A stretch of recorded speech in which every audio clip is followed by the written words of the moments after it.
This is Uncharted, a series of candid conversations about facing uncertainty. When we are called upon to be courageous, the strength of our leadership is tested. Red Direction has developed a library of resources to help you stay aligned, and in particular to develop your true north. Now, here's Jess. Welcome to Uncharted, everybody. This is my friend and colleague, Erik Holmberg. And he and I have known each other for a few years now. And it was interesting because we were having a conversation and I said, wait a second, you need to come talk about this on Uncharted. So here he is, everybody. And I want to tell you that Erik has built a world-class electrical service business, not once, but twice, both training and inspiring himself and being dedicated and passionate towards building the right team. He's also a certified life coach and Enneagram practitioner that uses his skills to help his team and those around him step into greatness and leadership. Now, this path is really interesting because some of us get the inspiration we need different ways. His comes from his desire of connection with other people, the fact that he loves to sail, and all of the elements of that. Whether it's just with his family, whether it's with a team that he knows, whether it's a team he doesn't know. And so being a husband and a father and a business owner, I bring you Erik. Hello. Thank you, Jess. All right. I like starting off with a laugh like that. That's great. And the reason, Erik, I was thinking about Uncharted in our most recent conversations is because, we always have to bring stuff with us from our past, but we also have to choose what to leave behind. And so I want to start this in this foundation twice. You have built up a business twice. Let's do a quick recap for our audience and talk about what that actually means. So in 2008, an economic downturn. Sure. I started Windward Construction doing house flips and soon realized that I would be much better off if I specialized in exclusively electrical. Dabbled from there into the solar industry, found out that was just not really my jam. It wasn't really profitable. There's other stories there, but and carried this tenacity with me that eventually basically led to burnout in 2014. And I stepped away and left, jumped on a boat with family, sailed around for 2 years, across the Atlantic twice, homeschooled, had a lot of really interesting, hilarious, crazy, tragic, juicy adventures. And one thing led to another. I ended up coming back in 2016 and starting all over again from zero because the sale fell through. And wait a second. So I want to pause because I know your story, but our listeners don't. So you had burnout. You exited your business and you went and recharged for 2 years. During that time, the sale was happening and it failed. It fell through. And then now you're like, okay, I have a choice. And you chose to come back. Well, life sort of intervened. So, so we hit a reef in the middle of the night and lost the boat. And we found ourselves being rescued in Venezuela and came back to home base and basically fell into what can we do now? What's next? What's possible? What's here? A lot of it was triage. Okay, let's get started. And I wasn't even sure what I wanted to do, but I knew that the economy was jamming. I mean, when I came back in 2016, I walked into the grocery store and my jaw hit the floor. I was like, holy cow, things are rocking. And so lucky for me, the reputation was still intact. I just had to reclaim it because it was essentially abandoned, turn the phone on, and it started ringing. And just incredibly blessed for that. Very, very blessed for that. And it took me about a year to decide, okay, do I really want to do this? Am I going to build it? What am I going to do? I mean, I was angry for a year, right? Lost the boat, lost a business. This wasn't plan A. This wasn't even like on the radar for a plan. You found yourself angry and frustrated, and things seemed to be falling apart around you. But it was the path, and you embraced it. And even through all of that, there was it wasn't obstacle after obstacle, right? The other obstacles were bigger and had to be dealt with emotionally and mentally. But the actual work you're doing was easy, it sounded like. Sounds like it was like, I am on my path. This is the way it ought to be. Every time I do this, everything turns into my golden egg, if you will. Sure. There was a fair amount of, I mean, there's familiarity. Repetition is a mother of skill, right? So if we have our way of doing things and we step back into it, we have muscle memory, we have systems and processes that are in place, we have lessons that we have learned that cannot be unlearned because it's stored up here in the old coconut. And there's a lot that can't be taken away, even though there's a loss of a business, loss of nest egg or whatever. There's knowledge that can't be taken away and lessons that are learned. So what from that time, and now here we are, and talk about a journey. I like the way you described the whole encompassing all of the emotions, all of the opportunity, all of the threats, everything is coming true. And now here we find ourselves again, kind of like starting a business in 2008 in an economic downturn, kind Absolutely. of like losing everything and having to start over again, kind of like, what do we do now? Because it's so different than kind of like anything we have ever experienced before. Mm-hmm. Absolutely. So there's a couple of commonalities that come through. We are in totally different times right now. Nobody's got a crystal ball. There's a lot of uncertainty. There's a lot of fear out there. There's a lot of anxiety out there. There's a lot of unknowns. There's also common threads that come through.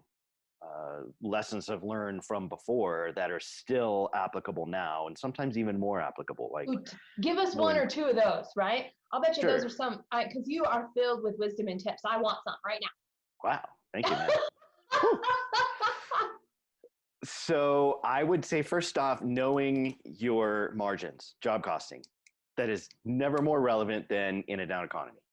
Because I'll just give the example, for example, doing a house flip, right? It's all about buying it right. If you don't buy it right, you're stuck in water from day one, right? So right now is very tempting for service-based companies to say, hey, I'll expand our service territory. We'll do anything and everything, which in 2008 I did. You want me to go on Sunday morning, 6 a.m. to go crawl underneath your mobile home trailer in Aurora to go fix your coax cable? I'll be there for $50. For people listening, that's how many miles away from where you live? Well, it's a solid hour's drive. Yeah. Right? On a Sunday morning. Right. Right. So no traffic. Right. Yeah, exactly. Right. Yeah. Well, it's also when they ask for it, right? So it's really tempting to lead with that fear-based consciousness and say, okay, I'll take anything, right? Do anything. But there's issues with that. First off, if you're not making what you need to make, you might as well just stay home. Do all those things that you'd really been meaning to get to anyway, and you just never seem to have time to. Work on your processes, work on your systems, right? But that takes fortitude. That takes a lot of fortitude to just say, okay, let's work on what we need to work on, because it's that whole zigzag thing, right? When you're busy, you're not prospecting, and when you're prospecting, you're not busy. Right. Right? Yeah. So it's that whole zigzag thing, and I'm kind of popcorning here, but it comes down to self-care and boundaries, right? It does. Well, and it does. And holding the right boundaries. So something that you said, your first tip, understanding your job costing. And then you said a magic word that I know everybody listening will understand, and that's know your margins. Because our margins may be money. We must have cash to keep going. However, the second thing you said also is a type of non-tangible margin. Efficiency of process, quality of the way the work is done. Those are things that you're right, it's a great time to double down on, because we've got more time and we can spend that time to continue to build what we're building, so that as the work is coming back, when the work is, not only we can do that, but maybe we can also find a new opportunity and understand. Because I think for many of us, it took us by surprise. If our supply chains are local. I think we were hit harder, or our delivery models are more local. I think we got hit harder as businesses than if we had national and international supply chain or delivery models, or have clients that are in those areas. Because the people that I see the most prepared are the ones that have clients that were recognizing there was a problem before the United States recognized there was a problem. And of course, by the time the US recognized there was a problem, now we're starting to think about things and kind of like, well, how much is it going to affect us? We are the United States. We already have this way of life, and we're really solid in that. And guess what? We were on a magic carpet that landed. Yeah. It was the head in the sand syndrome, I believe. Yeah. Yeah. I think so. And nobody, and that's actually, I think, so talk to me about this a little bit, because even in the best of times, there are things that we put in our head in the sand about. Would you agree with that? Things that we put in our head for what? I didn't hear you.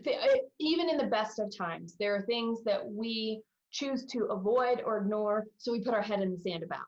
Well, tuning into job costing, thinking about our buyers, especially now, like it's hard to just put fear on the back burner and think about your goals and your mission and where you really want to be.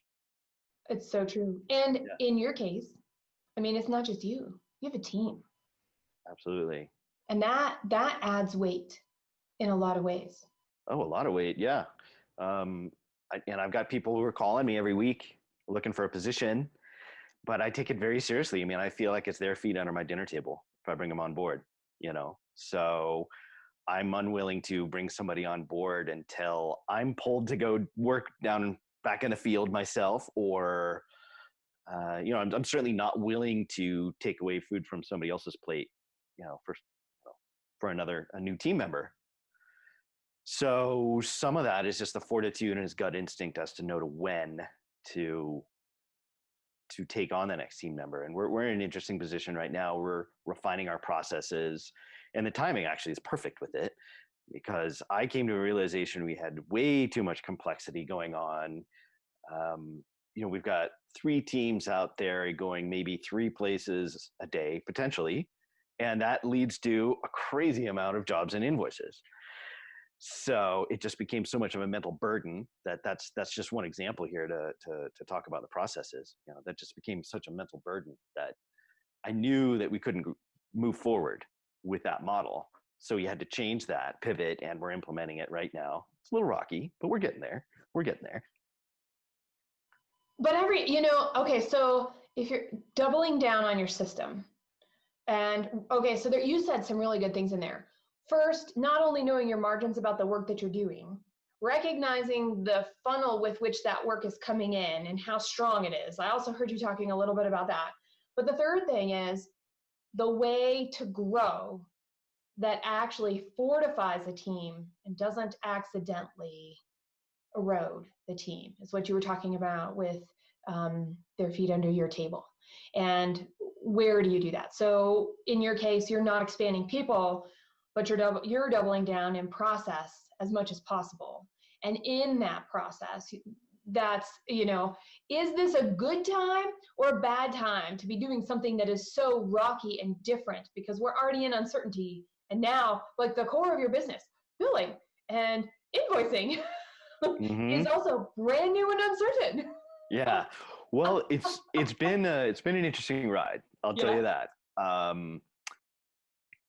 To give context, understand that this was in place months ago. I was researching this back in fourth quarter and trying to decide on which type of process that we needed to do, but before this whole madness hit, right? So that was already in the pipeline, so to speak. And it's actually turned out really great because we are a little lighter on our workflow. So the guys have a chance to noodle around and get this system implemented. It's not totally done yet, but there's certain things that need to be in place, because what happens is we can become our own bottlenecks. Okay, in our growth of our business, what got you here won't get you there. We've heard this, right? So if you see a bottleneck, you got to work through that. Otherwise, it's just going to hold you back.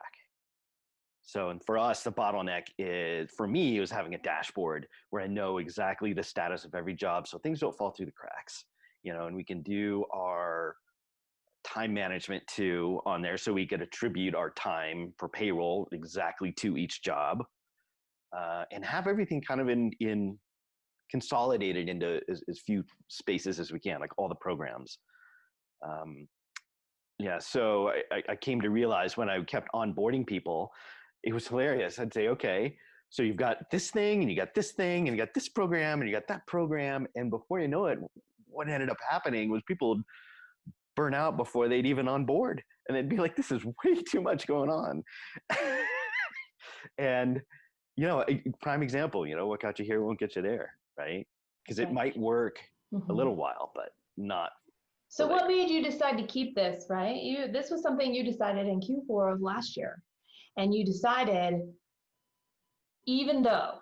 So what did you draw on to make that decision and say, now is the right time to stay on path this way? We might change other things, but this we're keeping on our path right now. What were you drawing from in your past? What was I drawing from? Well, I like to simmer things down to the pain and pleasure principle. I mean, honestly, it was so painful for me mentally to try and track everything. I felt like my brain was just going to explode. So it's not only that, but let's rewind a couple more months, actually, because when I came back and I decided to rebuild the company, I was also very resentful from working in the field. I was like, listen, I'm getting older. I shouldn't be having to do this. I had this story running in my head. And I told the universe, I don't want this. I don't want this. I don't want this. And you know what happened. I'll tell the listeners. I hit my hand with a saw. And what started out as being like, okay, this is an injury and I'll be out for a couple of weeks, to holy cow, this is significant and I'll need multiple surgeries, to wait a minute, now I have lost a major amount of functionality with my hand for the rest of my life, potentially. So as a result of that, I was left with a question. The question is, pivot and abandon the business, or grow the hell out of it, because I needed to sustain myself and emerge as a leader, to push myself into being a leader. And that's what essentially I've done. The next level of leader, I'd say. Yeah, absolutely. Yeah. And a lot of that is, empowering employees and team members. I don't even like to call them employees, empowering your team. And, a leader doesn't lead from the front. They lead from being inside the pack, in my mind. At least that's my experience. Sometimes they even lead from behind, right? To support the team and, encourage them on to keep going, and to say, hey, listen, maybe I don't have all the answers. I've had team meetings like that with my guys. Let's listen. Here's what's going on. We have a check-in. I'm getting migraines now. I'm like super anxious. I don't know what the future's going to bring, but I do know that I'm here with you and we're going to get through it together, right? So just having them hear that, I think is very powerful. Mm-hmm. Well, and the way that you are building your business also, that empowerment matters, because each of your people is admin, salesperson, and craftsperson. And so I think that that's really important, because not only do they have to have that set of skills, they also get to emerge to the next level of leader. We here at Red Direction can only fund programming with the financial help of our supporter listeners. To learn more about the additional benefits and value supporter listeners receive, go to reddirection.com. Now, back to Jess. It's so funny, whether it be burnout, whether it be the boat in the reef, whether it be the saw in your hand. I feel like those are like the ends of Super Mario Brothers, when you had to face the big boss to get to the next level. Yeah.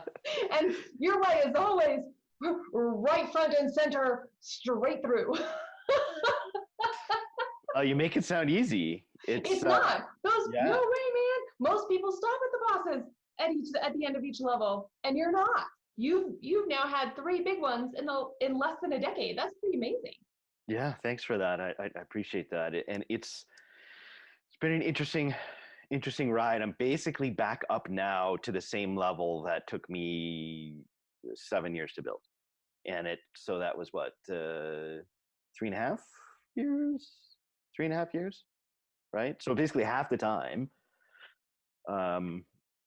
We're back up, man. And I think this next year we're going to surpass where we've ever been before, which, speaking of Uncharted, I'm now going into uncharted waters. I'm actually growing bigger than I have before. So, and that's fun. How are you facing that? You know, one of the things you were talking about fear and the way you show up to fear. And in my notes, I wrote embrace fear.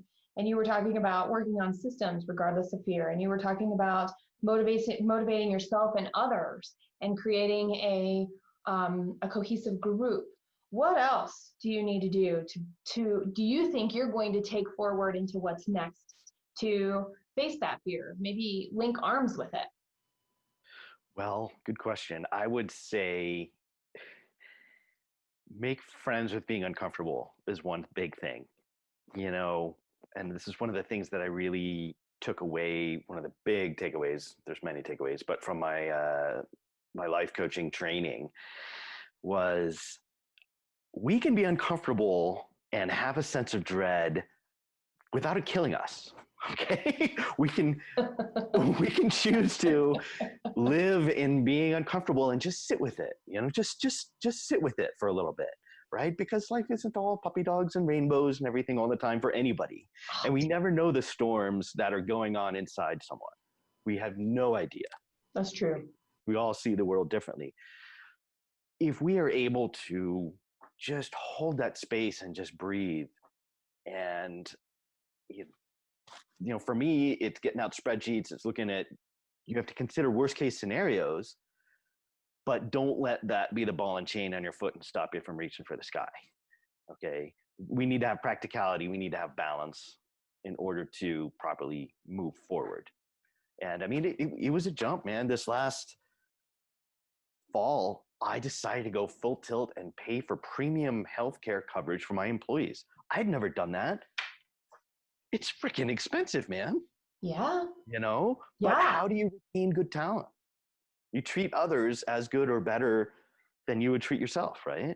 Because what are team members really looking for, right? What are their needs? They want to feel heard. They want to feel listened to. They want to have safety and security so that they know if they get sick, they're not going to be left out in the cold, right? Yeah. You know, they need that. It's like a family, you know? Right. Gotta look out for each other. So so I would say facing uncertainty, it takes fortitude and being willing to be uncomfortable, because if you're not willing to be uncomfortable, this is not your path. Right. Well, and then there's also this, where uncomfortable is. For some of us, it's always the same. And right, so maybe the unknown of the future is always uncomfortable for us. But maybe for some of us, it's getting real and understanding better the sales process. And I know in times like this, the better we understand the sales process, the better we are at not only recognizing what might be coming, but we can also plan and decide when and how we ought to be looking, and if we ought to be looking for, that's so funny, I just used the word ought twice in a row. I made it 3. And thinking about that. And so for you, I know you were telling me about the 3 types of buyers and how they interface with your business. So how are you using those 3 types of buyers and how they interface your business to not necessarily find the clear path forward, but to help understand where the path is to be able to move forward? Sure, absolutely. Good question. So in my world, I see 3 types of buyers. You have the people, process, and a value buyer. Okay. So let's start with a value buyer, because that's pretty quick and easy to identify. Value buyer, the questions from the value buyer is, how much is this? Am I getting my money's worth? What do you charge per hour? How much is that? And if you want to, I have kind of a little spin. If you equate this to food or like staying at home, it could be, well, how much will that bag of pretzels behind the couch save me on dinner if I eat it? right? Yes, exactly. Okay. So there's the process buyer.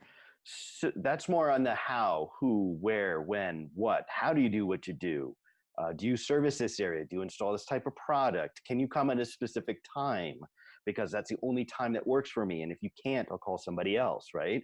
They're not so worried about the price like a value buyer is. They say, hey, this is the time I need it serviced, right? And it could be 2-3 weeks from now or whatever. They say they're buying a house, they're going to move in, they need this stuff, right? And from a food perspective, you could say, well, how many types of hamburger helper are there versus ramen? And how is this meat processed? And how, what kind of sausage can I add to my mac and cheese and things like that, right? I'm just throwing this out. Hopefully that can relate. I totally and completely. I'm enthralled. I haven't had breakfast yet. For See, it's everybody making you who's hungry, right? listening, we're recording at 8 a.m. So I got my Great. cup of tea, but I have not had breakfast yet. So I understand why food is on your brain. It's on mine. Sure. Fair enough. So we talk to the process buyer by saying, hey, here's the spec sheet on the product. Here's how long it takes to install. Here's what the finished product will look like. Here's how loud it is. Here's how much power it uses, et cetera, right? Then we get the people buyer. A people buyer is all about trust. And this is why networking groups work so well with service providers. They ask the questions like, how long have you been in business? Do you live near me? What reviews do you have? And are they consistent? When you have a bad review, not if, but when, how is it responded to? Is there a conflict there? Like, what type of person are you? And from a food perspective, you say, well, how healthy is this meal for me, right? Was this meat processed in a sustainable way, right? So you think about, okay, people who go to Whole Foods, or as I call it, whole paycheck, right? For most of their purchases, they are concerned about, the process and the people aspect, not the value, right? Because if they're value buyers, they'd be going to Sam's Club, right? With me so far? So far, so good. I'm with you. Yeah. So people buyers in my world are the best ones to talk to because I'm all about transparency. Somebody want to ask for the license and the insurance. You know what? I work to get here. I show it off. In fact, I've got my price book. It's on page 1. There's the license. There's the insurance. Boom.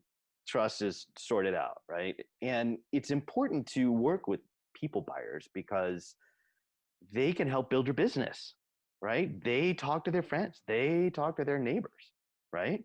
They trust you, right? So these are the people that we show up on their doorstep, but we have about, 6 seconds, bam. Can they allow us in their house? Because you know what? The attic access is in their closet and their underwear is still on the floor, okay? So they need to be comfortable with us, right? So they're always the ones, typically, here's the cool thing, they're usually the ones doing their homework before they even call you or before they call me. They've already looked on the online profiles and figured out what are the reviews, what are the previous projects, right? That they've worked on, right? So to me, that's the buyer. So sometimes you can get some crossover, right? You can get some combo plates there. So for example, but you've got these buckets, right? And in these buckets, you have come up with how that works in your business and what the things are so that you can meet them where they are and help move them through the process.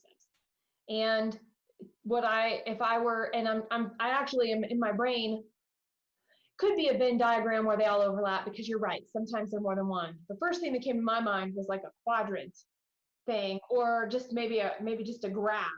And value buyers are the ones that are the longest to convert, if I were to say. And then the people buyers, they're the shortest to convert because they've already done all the work in one scenario, right? But in another, it might be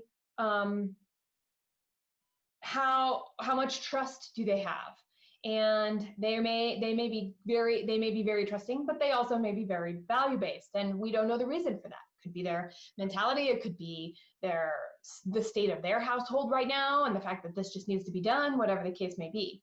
And so what I'm hearing you say is this is everyday uncertainty that you're able to, because you know and you've thought about that everyday uncertainty, it can be applied. It's now a skill that can be applied to other things as well. Absolutely. So here's how it plays out Yeah. for me is you listen for these things in the conversations when I listen for these things when somebody calls me. Okay. So if I get a value buyer, usually right out of the gate, they're saying, how much is that? They don't even want to tell me any specifics about the projects. I'll try and get the bare minimum, throw a number. If it sticks, great. If not, don't waste your time, right? Just move on, right?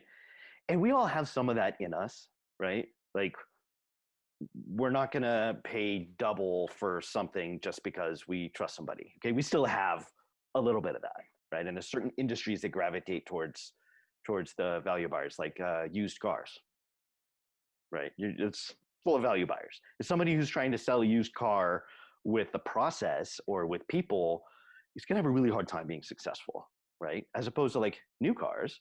New cars is a lot more like the process and the people buyers. Like for example, Tesla, who's now reimagined the automobile, is now really into the process, right? Mm-hmm. People are not buying that car because it's the cheapest, right? Obviously, they're not value buyers. They're out there because they feel cool driving it, right? Because that's how it makes them feel. So, which is why I got my eye on one, but I haven't found the money tree yet. Can you Well, imagine? you already have an electric car, so you're already on the path. I mean, let's be real. You so you're already on that path. You're testing out this whole electric car thing, and then continuing to go. Well, so I know one of the things, knowing that there's so much unknown, knowing that you've got your set of fears that you're facing, your team has their set of fears, and the way that you are integrating and working around that, how do you think you're going to continue to go forward with so much unknown right now? Man, that's a good question. I do have self-doubt. I think I was even thinking about it early this morning, we all have our baggage and our little voices in the back of our head that are chattering to us. I think a lot of us, including myself, will just be transparent, a battle with self-worth, a battle with,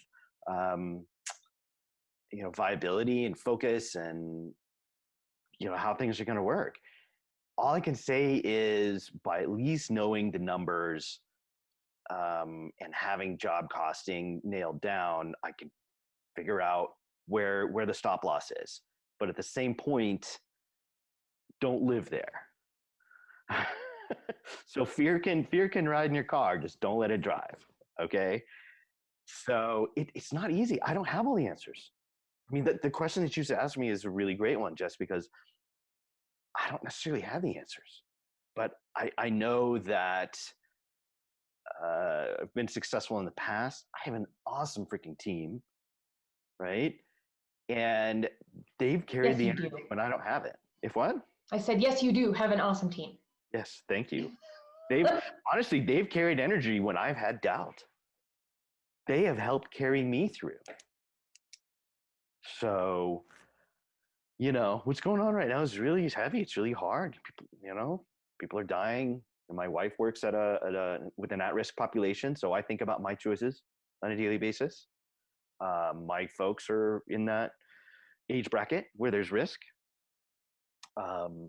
It's hard, but look at where we are. People still need the services. As I say, electricians never go out of style, man.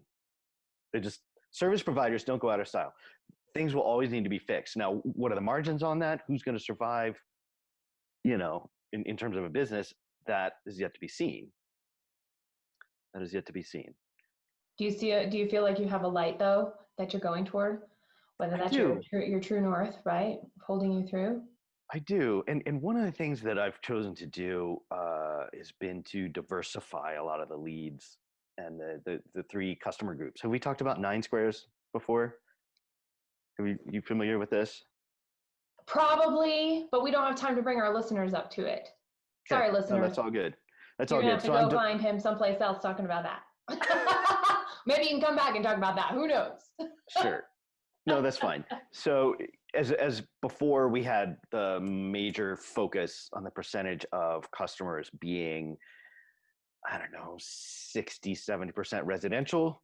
Now I'm working in some more general contractors and designers, networking with project managers to bring that into the mix as well. And the other third is commercial. So commercial work is great, not restaurants, because we know that's not our jam, but food production, manufacturing, things of that sort, marijuana grows, they all need power, lots of power. So yeah, that's one of the ways we're That's going cool through. that you know what's going to be, what you check in with as you move forward through this time. Thank you everybody for listening. I have to tell you, I always enjoy talking to Erik, and some of this I had heard before and some of it I hadn't. So not only did I get to learn, I got some things to chew on for Red Direction and our podcast, but also for just myself in general. So I want to say thank you, Erik, for being here today. Everybody, this is Uncharted. Make sure you go to reddirection.com, check out the podcast, check out everything else that is over there, all of the amazing whenever you need them, just in time, free information. Thanks so much. See you next time. We here at Red Direction can only fund programming with financial help from our supporter listeners. To learn more about the additional benefits and value-added supporter listeners receive, go to reddirection.com. Chart your own course by taking advantage of Red Direction's Unstuck Quick Consulting Services and our vast library of information on the website. Visit reddirection.com. Remember, preparedness and the right perspective is absolutely necessary when you find yourself somewhere uncharted.